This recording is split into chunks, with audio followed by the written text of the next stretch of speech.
You know, I'm back on them dog tags at ASU. At the very least, I don't know.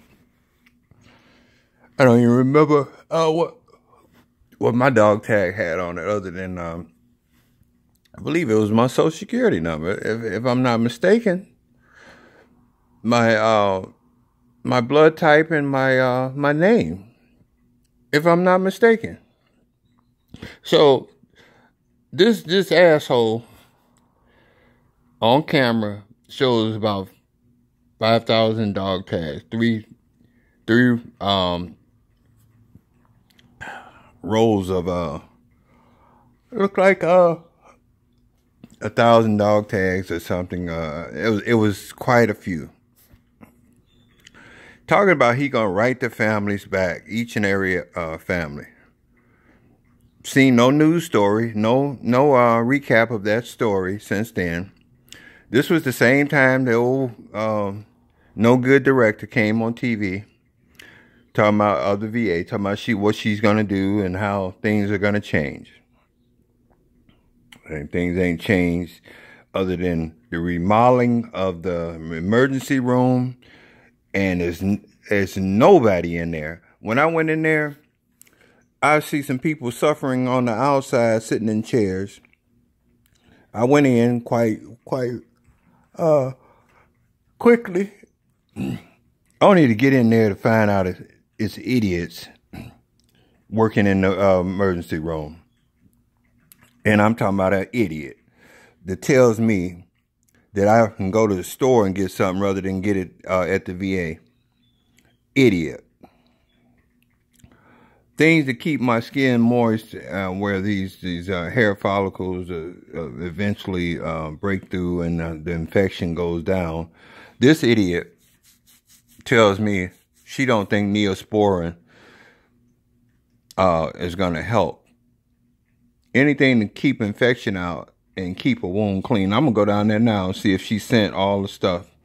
Then I'm going to put it on camera to show you.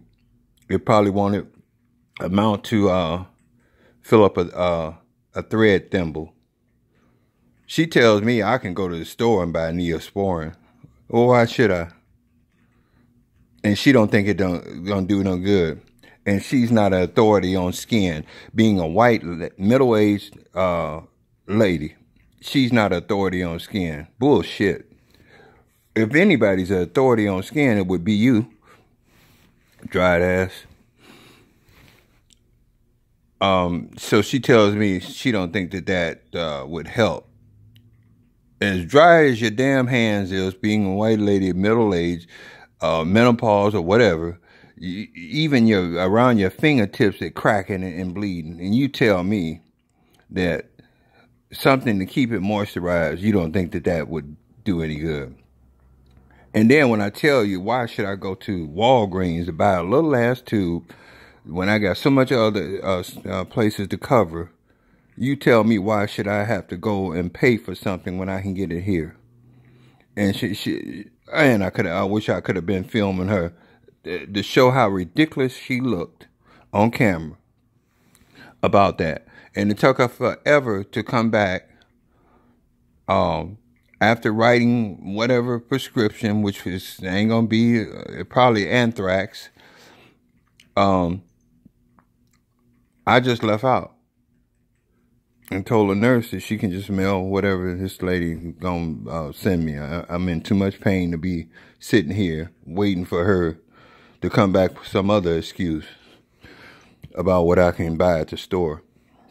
I told her I didn't want no opiates. I wanted a bottle of aspirin, something to keep this dirt out of this wound, and something equivalent to Neosporin. That's all I came in there for.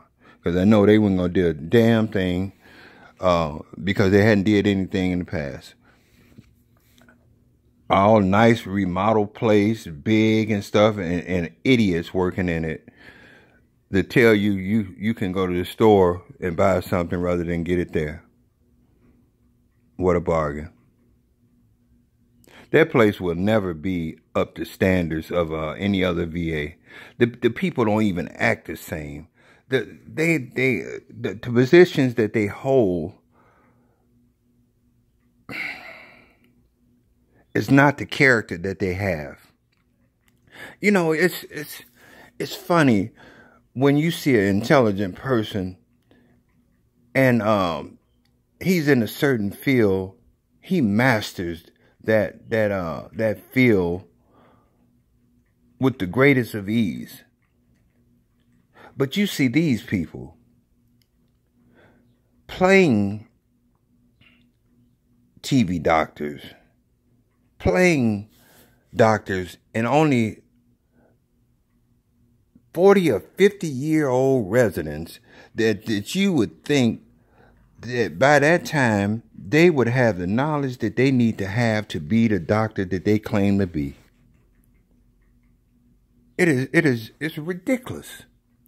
It is ridiculous to see so many people portraying a position in the VA hospital that's not even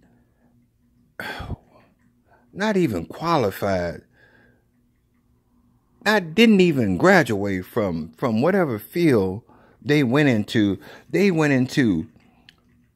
could have been how can I say two opposites, two mistakes in life of not knowing what you're going to do in life, and then you switch from one horse to the next. I could say that you were the manager of Chuck E. Cheese, and you did that all the way up into your 40s, thinking that you're going to get up into the corporate level. Then you go from that, from a thing over the computer, a course over a computer, to be a doctor. And you do that over the computer at night, but you're allowed to work on somebody in your field at the hospital. And these people trust in you to be who you say you are, when actually in actuality you have more training in Chuck E. Cheese than you do in the field that you're in now. And but in our eyes, if we don't watch closely, we put our whole trust in you when we know more about our condition than you do. And you're a 40 or 50 or 60-year-old resident that claims to be a doctor or portrays to be a doctor, but it is only a mid-level resident, and not a good resident at that. This is how I see everybody at that VA. These are people assuming jobs that they're not qualified from day one. They're learning stuff on the fly. It's a training ground and an experimental field to learn how to work on patients with no repercussions. Eventually, they will master their field, but how many people will die in the process? And then they look at you like, when you say something that they can't understand, when you have more medical knowledge than they do, they look at you all funny. Or when you say something and have more common sense than them, they look at you all funny. Like when I told her, why should I pay for something I can get here?